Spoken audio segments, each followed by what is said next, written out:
Haleluya, haleluya, eres digno, Señor. Kolose pasal yang kedua, ayat yang ke-7. Hendaklah kamu berakar di dalam Dia dan dibangun di atas Dia. Hendaklah kamu bertambah teguh dalam iman yang telah diajarkan kepadamu, dan hendaklah hatimu melimpah dengan syukur. Silakan duduk. Puji Tuhan, pagi hari ini saya memberikan tema hendaklah kita berakar. Kata berakar ini ditujukan kepada jemaat yang ada di Kolose. Ayat 7 ini dimulai dengan hendaklah kamu berakar di dalam Dia.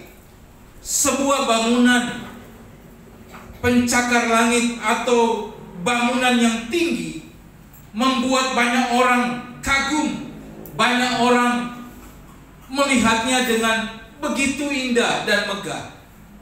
Pada waktu pembangunan Mall Ekalokasari Plaza, kebetulan kami masih tinggal di belakang mall ini. Itu pada waktu sedang membangun, dan malam pun kami suka mendengar bunyi tuk, tuk, apa itu?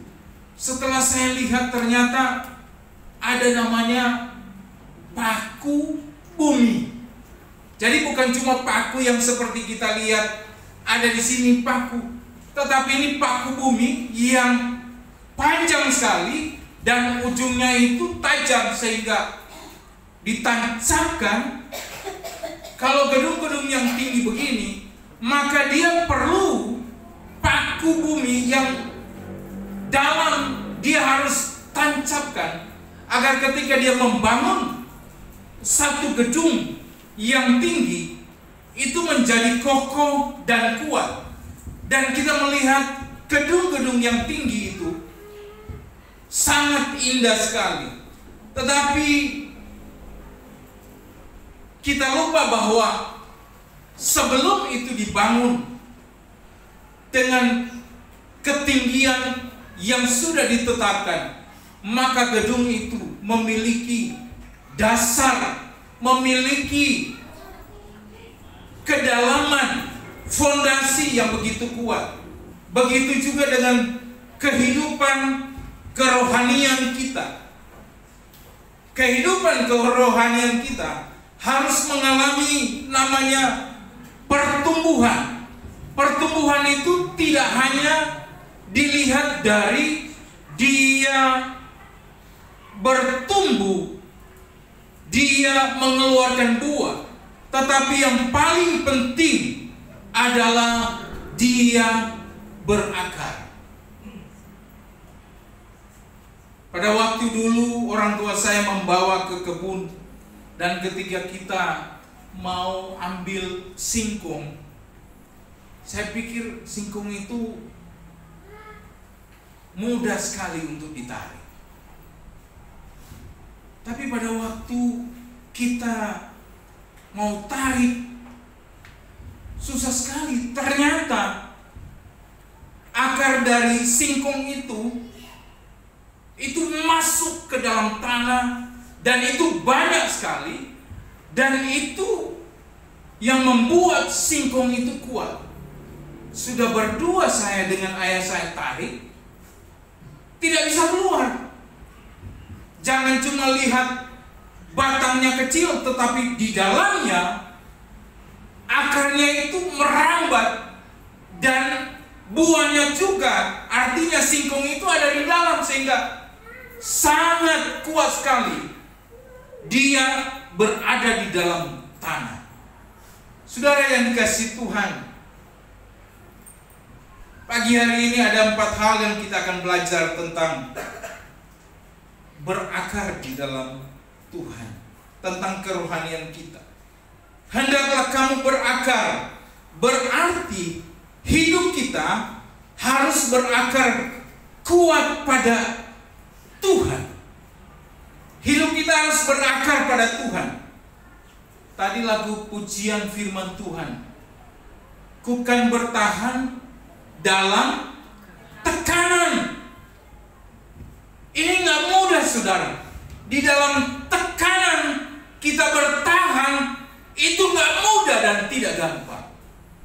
Saudara sedang bertahan dengan kondisi kehidupan ini. Saudara sedang bertahan dengan kondisi pekerjaan. Saudara sedang bertahan dengan kondisi hari-hari ini. Kalau kita ada sampai di minggu keempat, itu karena Tuhan. Amin. Kalau kita sampai ada hari ini, itu karena kebaikan Tuhan. Sekalipun ada tekanan, tapi kita bisa bertahan. Maka kitab Zakaria berkata, bukan karena kuat dan gagahku, melainkan karena roh Tuhan yang ada padaku. Saya mau katakan, Yohanes tak ada hari ini kalau bukan karena Tuhan. Kalau bukan karena kebaikan Tuhan. 2 minggu yang lalu saya coba kontrol ke dokter. Istri sangat khawatir, jangan-jangan sakit saya yang 2021 itu kambuh lagi.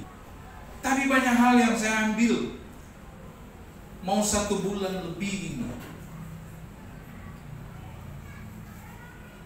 Tuhan kasih banyak istirahat, tapi banyak juga membangun hubungan dengan Tuhan lewat doa. Karena apa? Tuhan sedang kangen dengan kehidupanku.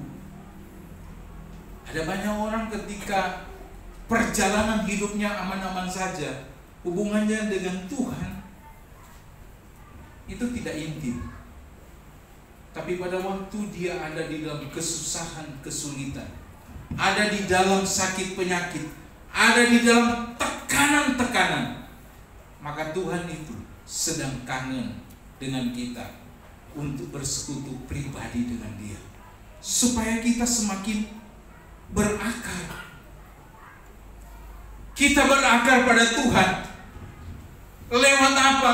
Kita banyak doa, kita baca firman Tuhan, membangun hubungan dengan Tuhan lewat doa, lewat firman Tuhan. Kitab Mazmur pasal pertama berkata, mereka yang kesukaannya ialah Taurat Tuhan dan merenungkannya siang dan malam. Mereka seperti pohon yang ditanam di tepi aliran air. Artinya hubungan dengan Tuhan ini sangat penting, supaya kita makin berakar dan makin kuat. Tuhan, di 2025 ini, apa yang saya harus kerjakan? Apa yang saya harus buat bagi pelayanan, bagi pekerjaan, bagi studi saya, rumah tangga saya? Apa yang saya harus buat di tengah-tengah tantangan, air mata yang kita hadapi hari-hari ini? Makanya kita perlu berakar di dalam Tuhan. Yang kedua, ada kalimat di situ berkata, hendaklah kamu berakar di dalam Dia dan dibangun di atas Dia. Kata dibangun ini berarti dibangun di atas Dia. Jadi kalau ini bangunan, maka bangunan itu harus dibangun di atas Dia. Saya coba pikir-pikir, sangat relevan sekali. Mazmur 127 ayat 1. Berkat Tuhan bakal selamat. Nyanyian Jara Salomo. Jikalau bukan Tuhan yang membangun rumah, sia-sialah usaha orang yang membangunnya. Jikalau bukan Tuhan yang membangun rumah, ternyata saya berpikir bahwa dibangun di atas Dia berarti dasarnya itu harus Tuhan. Membangun pelayanan itu dasarnya harus Tuhan. Membangun keluarga dasarnya itu harus Tuhan. Ada berapa banyak kita lihat orang yang membangun rumah tangganya kalau bukan di atas Tuhan. Sekalipun dia bilang bikin pesta mahal-mahal, jutaan, miliaran, kalau bukan dibangun di atas dasar kasih Tuhan, gak bisa bertahan.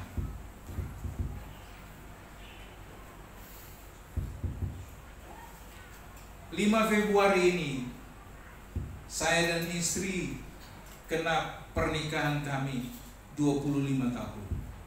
Saya bilang, waduh, sudah 25 tahun sampai saya sudah botak begini. Tapi ada waktu kami masih pernikahan 5 tahun, kami menghadiri satu pernikahan di Rancamayang Golf. Seorang yang punya segala-galanya, pestanya mewah sekali, yang hadir orang-orang terpandang. Mungkin cuma kami yang tidak terpandang di situ. Tapi pernikahannya cuma 3 tahun selesai. Saya mau katakan, jemaat cewek-cewek Elsada ini, mungkin rumah tangga kalian masih ada yang 15 tahun ke bawah.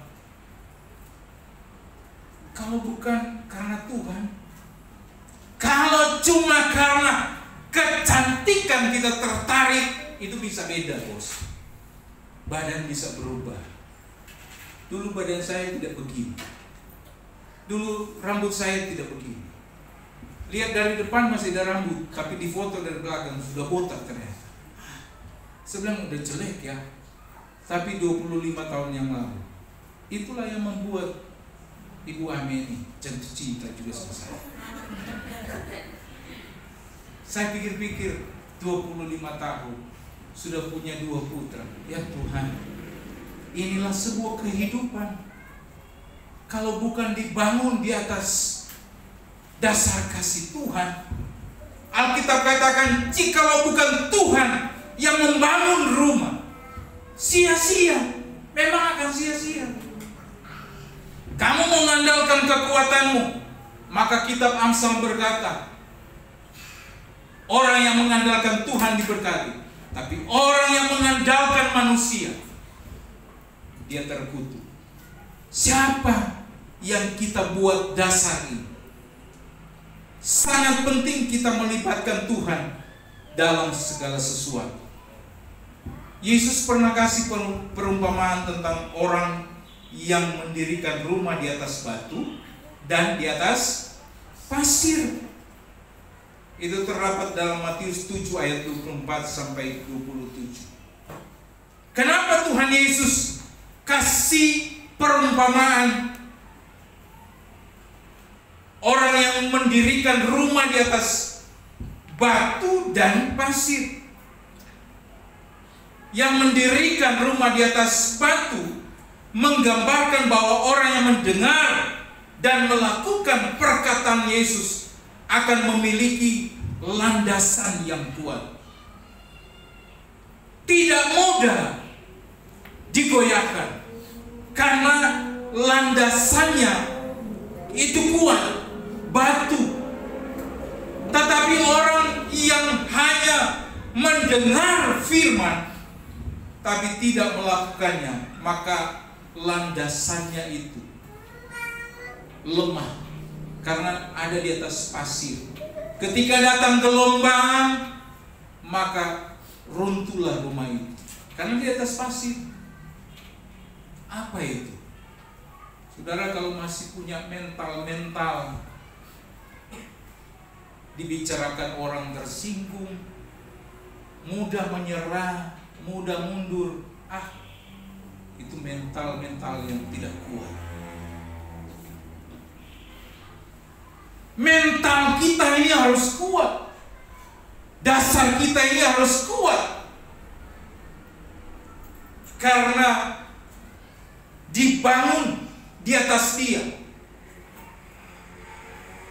Oleh sebab itu, saudara yang dikasihi Tuhan, mari dasar kita adalah Tuhan. Dan yang ketiga, di situ dikatakan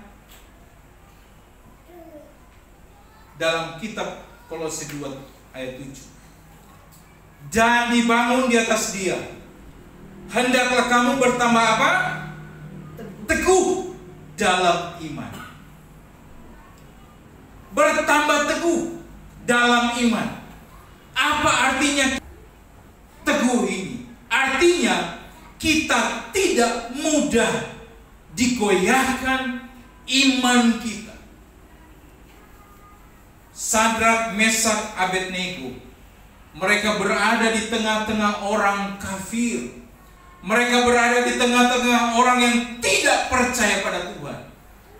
Tapi pada waktu Raja berkata, waktu semua trompet, semua bunyi-bunyian dibunyikan, maka semua harus menyembah patung yang dibuat oleh raja. Dan pada waktu trompet, semua bunyi-bunyian berbunyi, hanya ada 3 orang yang tidak menyembah patung itu. Artinya Sadrak, Mesak, Abednego ada di tengah-tengah orang kafir, di tengah-tengah orang yang tidak percaya pada Tuhan. Tapi sekalipun mereka banyak, tidak menggoncangkan iman daripada Sadrak, Mesak, Abednego. Saudara yang dikasihi Tuhan, kita harus kuat walaupun di tengah-tengah kita banyak orang yang tidak percaya sama Tuhan, banyak orang yang membenci kita. Tapi kita harus kuat karena kita hanya tunduk dan taat kepada Tuhan. Waktu mereka kedapatan 3 orang ini tidak menyembah patung, maka raja berkata, tangkap mereka. Karena saking marah raja ini, geram raja ini, karena hanya 3 yang tidak menyembah patung yang raja buat. Maka raja berkata, panaskan perapian itu. Saking marah dan jengkel raja ini, dia berkata, panaskan 7 kali lipat. Berarti dia pingin 3 orang ini langsung mati. Dan Alkitab mencatat, pengawal saja, algojo saja yang mau melemparkan 3 orang ini, itu mati, terbakar, saking panas. Pertanyaan saya, kenapa Sadrak, Mesak, Abednego yang dilemparkan tidak mati? Bahkan pada waktu dilemparkan, Alkitab katakan sehelai rambut maupun baju mereka itu tidak terbakar. Dan bukan hanya ada 3 di dalam perapian itu, tapi ada 4, jadi 4. Ada Tuhan yang hadir di sana. Saudara yang dikasihi Tuhan, saya sangat percaya suara orang banyak itu, kita lihat orang banyak, jangan ikut-ikutan dengan orang banyak. Belum tentu itu benar. Sekalipun kita ada di tengah-tengah, engkau sebagai pelajar, lebih banyak murid-murid di luar iman kita, tapi harus jadi teladan dan contoh bagi mereka.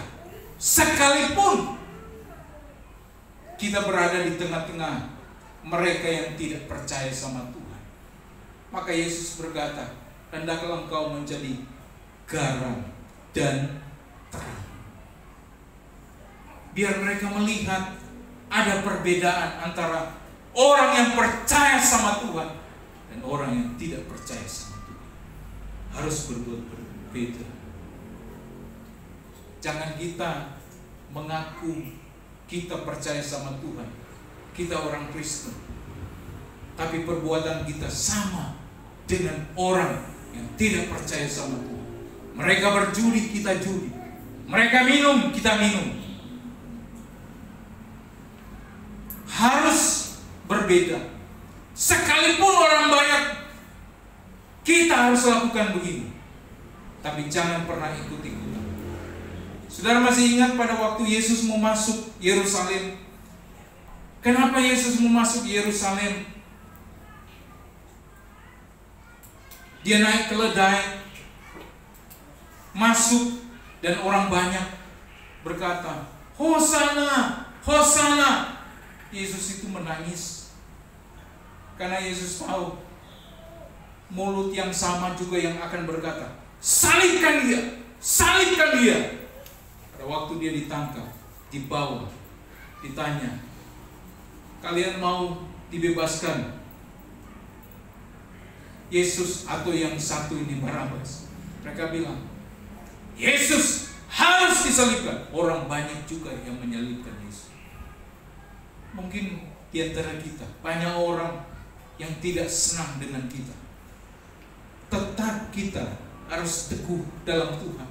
Diiming-iming, kalau kamu pindah agama, kamu saya jadikan begini. Diiming-iming dengan sesuatu, karena orang banyak, saya jadi malu.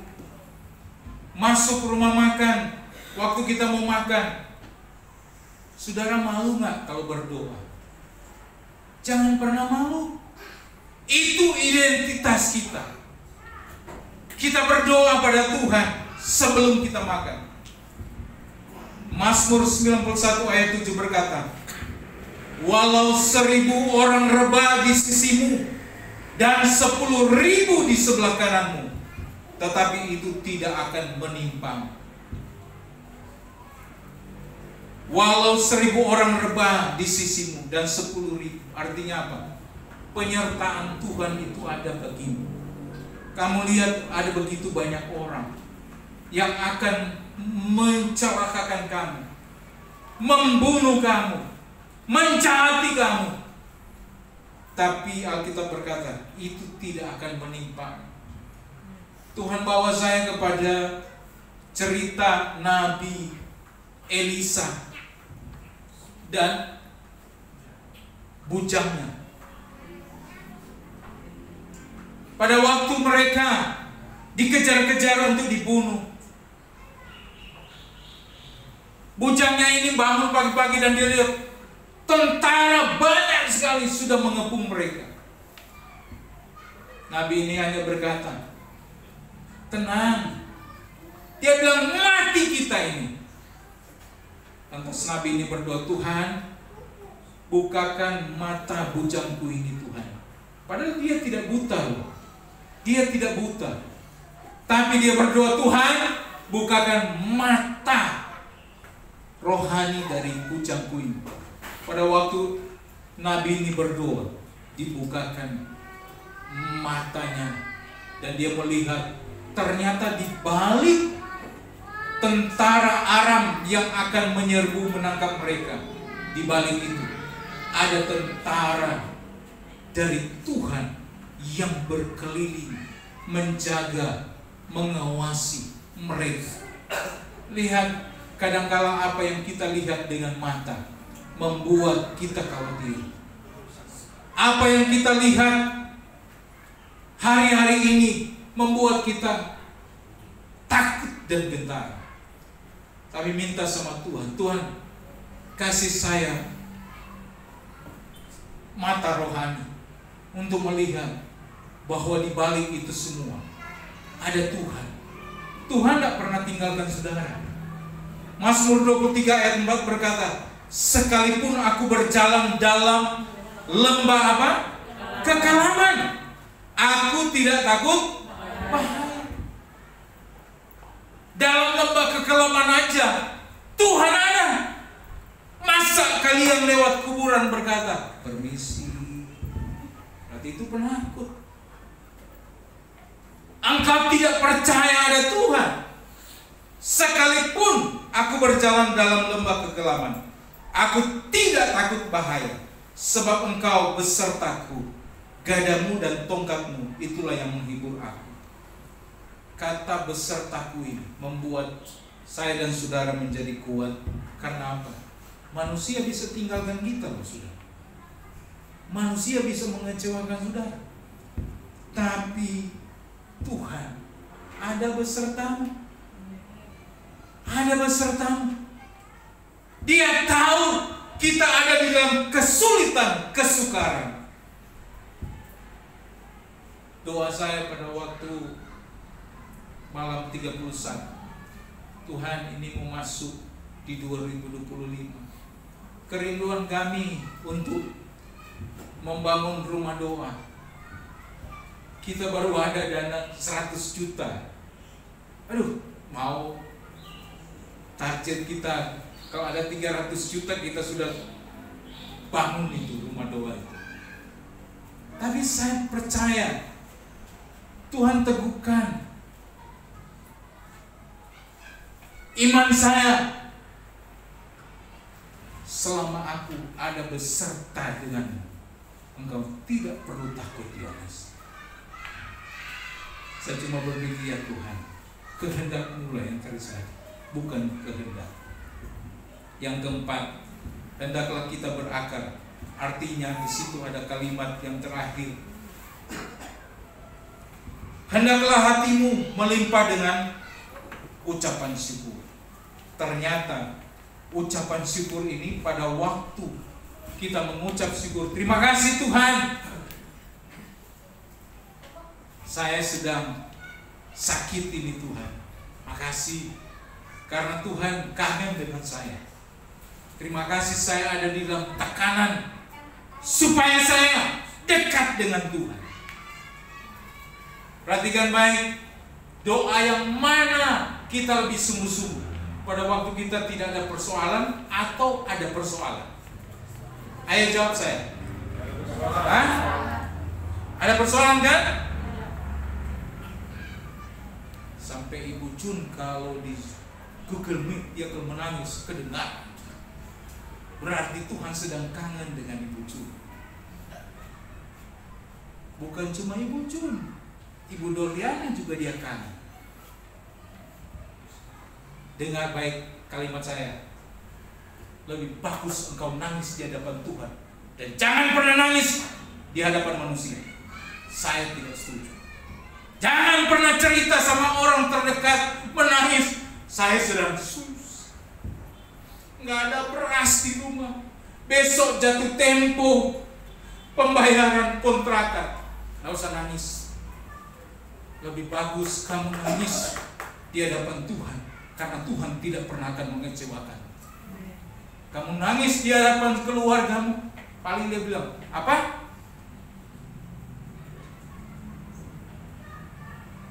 Kesusahanmu ya kesusahanmu. Makan itu. Dan bisa-bisa kesusahanmu itu diceritakan pada orang lain. Ternyata dia lagi susah loh. Mau bayar kontrakan aja gak bisa. Tapi kitab Matius mencatat, Yesus bilang, kalau engkau mau berdoa, masuklah ke dalam kamar. Terus disuruh apa? Tutup pintu, disuruh tutup. Supaya apa? Ada hubungan kita dengan Tuhan secara pribadi. Sekalipun saya dengan istri banyak pergumulan, tapi kita punya ruang kamar yang harus dia sendiri naikkan sama Tuhan. Saya juga sendiri naikkan sama Tuhan. Sekalipun setiap hari kami jam 5 ada mesbah keluarga, malam hari jam 8 ada mesbah keluarga. Bersyukur sama Tuhan.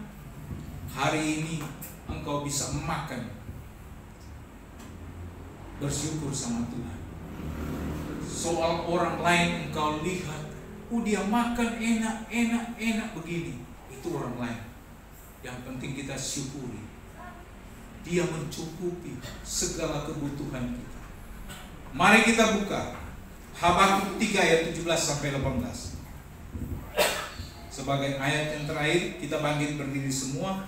Sekalipun pohon ara tidak berbuah, pohon anggur tidak berbuah, hasil pohon zaitun mengecewakan. Sekalipun ladang-ladang tidak menghasilkan bahan makanan, kambing domba terhalau dari kurungan, dan tidak ada lembu sapi dalam kandang. Namun aku akan bersorak-sorak di dalam Tuhan, beria-ria di dalam Allah yang menyelamatkan aku. Amin. Habakuk ini berkata, kambing domba terhalau, panennya gagal semua. Tapi ayat terakhir berkata, namun aku akan beria-ria di hadapan Tuhan. Artinya apa? Semua boleh hilang, tapi Tuhan jangan pernah hilang dalam hidupmu.